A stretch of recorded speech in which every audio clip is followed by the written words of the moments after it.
মুখ্যমন্ত্রী হিমন্ত বিশ্ব শর্মারে উচিত জবাব দিল জার্নালিস্ট নিতুমণি শইকিয়া। হিমন্ত বিশ্ব শর্মার মুখের জিভার একদম মূল্য নাই। কি বলছিল মুখ্যমন্ত্রী? বলছিল প্রধানমন্ত্রী নরেন্দ্র মোদীকে মানুষ একদিন স্যান্ডেল দিয়ে জুতা দিয়ে পিটাবে, কিন্তু সেই মোদীকে আজকে হিমন্ত বিশ্ব শর্মা একদম পূজা করছে। হেমন্ত বলছিল মঙ্গল দইতে যদি আমি ক্রিপ চলিহাকে ভোটে জিতাইতে না পারি তাহলে আমি রিজাইন দিব, কিন্তু জিতাইতে পারছিল না, সেখানে জিতেছিল রমেন ডেকা। তাহলে কোথায় গেল সেই মুখ্যমন্ত্রী হিমন্ত বিশ্ব শর্মার?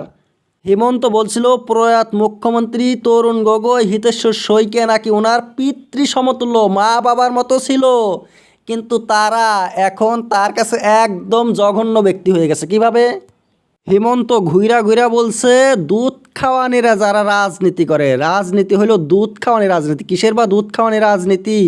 কিন্তু হিমন্ত হয়েছে সেই দুধ খাওয়া সাপ, যে সাপকে পুষে বড় করেছিল তরুণ গগৈ, সেই তরুণ গগৈকে সবল মারছিল মুখ্যমন্ত্রী হিমন্ত বিশ্ব শর্মা।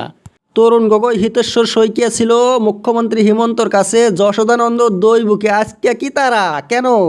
তিতুমণি শইকিয়া বলছে মুখ্যমন্ত্রী হিমন্ত বিশ্ব শর্মা আলফাতে ছিল, কিছু কিছু লোকের ভাষ্য মতে আসুতে ছিল। সেই নেতার কি করে হঠাৎ করে কংগ্রেসে জয়েন করতে হইলো? আর 25 বছর কংগ্রেসে থাকার পরে মোদির অমিত শাহর কি দেখে সেই বিজেপিতে জয়েন করলো মুখ্যমন্ত্রী, যাকে লোকে স্যান্ডেল মারবে বলছিল। মুখ্যমন্ত্রী বলছে ধুবড়ি গোয়ালপাড়াতে এনআরসিতে ভুল নাম ঢুকেছে, ভুল নাম। তাই তিতুমণি বলছে এটা কার দোষ? এইখানে কি বাংলাদেশের কর্মচারী এসে কাজ করেছে না আসাম সরকারের? আর যারা এমন ভুল করেছে, প্রতীক হাজেলা ছিল ডাইরেক্টর, তাদের কি জন্য শাস্তি হইল না? অন্যায়ভাবে ভারতের লোকদেরকে বাংলাদেশি সাজানো হইলো, বাংলাদেশিদেরকে ভারতীয় সাজানো হইলো, তাদের শাস্তি কি জন্য দিল না? আজকে মিডিয়ার লোককে প্রশ্ন করছে মুখ্যমন্ত্রী সেই দোষীদেরকে যারা ভুল তথ্য দিয়ে বিদেশিদেরকে দেশি বানাইছিল, দেশিদেরকে বিদেশি বানাইছিল, তাদেরকে শাস্তি না দিয়ে।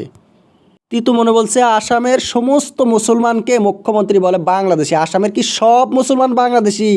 45 লাখ আসামে গেরুয়া মুসলিম রয়েছে, যারা বাংলাদেশ থেকে কোনোদিন আসে নাই, যাদের বংশধর বাংলাদেশে নাই, তারাও কি বাংলাদেশি? মুখ্যমন্ত্রী কেমন ভাষণ এগুলো? মুখ্যমন্ত্রী বলছে বিধানসভার মধ্যে 37-37টা বাংলাদেশি এমএলএ ঢুকবে, বাংলাদেশি এমএলএ বলে ঢুকবে বিধানসভা, আসামের বিধানসভার মধ্যে। বাংলাদেশি এমএলএ কোথায় থেকে হবে? বাংলাদেশিদেরকে কি জন্যে বিজেপি টিকিট দিচ্ছে? অনেক ইলেকশনে মুসলমানদেরকে টিকিট দেওয়া হয় যদি তারা বাংলাদেশি, কেন বিজেপি তাদের টিকিট দিচ্ছে? আর মোদি হিমন্ত কি করছে? যদি বাংলাদেশি রয়েছে ভারতের মধ্যে, কি জন্যে ভাগাচ্ছে না? মিডিয়া কি বলছে বাংলাদেশিদেরকে ভাগায়ও না? টেট শিক্ষয়িত্রী ধর্ষিত হয়েছিল, তাই মুখ্যমন্ত্রী তিতুমণিকে প্রশ্ন করছে কি করেছে তিতুমণি এই যে ধর্ষণ কার্য যে হয়েছে। তাই তিতুমণি জবাব দিয়েছে আমি মিডিয়ার লোক, আমি তো ওইখানে লোক পাঠিয়েছিলাম, সাংবাদিক পাঠিয়েছিলাম, আর যে মেয়েটা ধর্ষণ হয়েছে তার মেয়েকে আমি স্টুডিওতে ডেকেছিলাম, কিন্তু আপনারও তো মিডিয়া রয়েছে, আপনার স্ত্রীর টেলিভিশন চ্যানেল, সেখানে কি করেছিল সে? কিছু কি করেছিল? মোটেই না। বাংলাদেশিরা নাকি আসামের সত্র দখল করছে, সত্রগুলো বাংলাদেশিরা দখল করছে। আসামের লোক মানেই কি বাংলাদেশি? সত্র যদি কেউ দখল করে সেটাকে মিডিয়া রক্ষা করবে না সরকার রক্ষা করবে? কার দায়িত্ব? তিতুমণি নাকি মুসলমানদের মিটিংয়ে বিজেপির বিরুদ্ধে হাততালি দেয়, এমন কথা বলছে মুখ্যমন্ত্রী।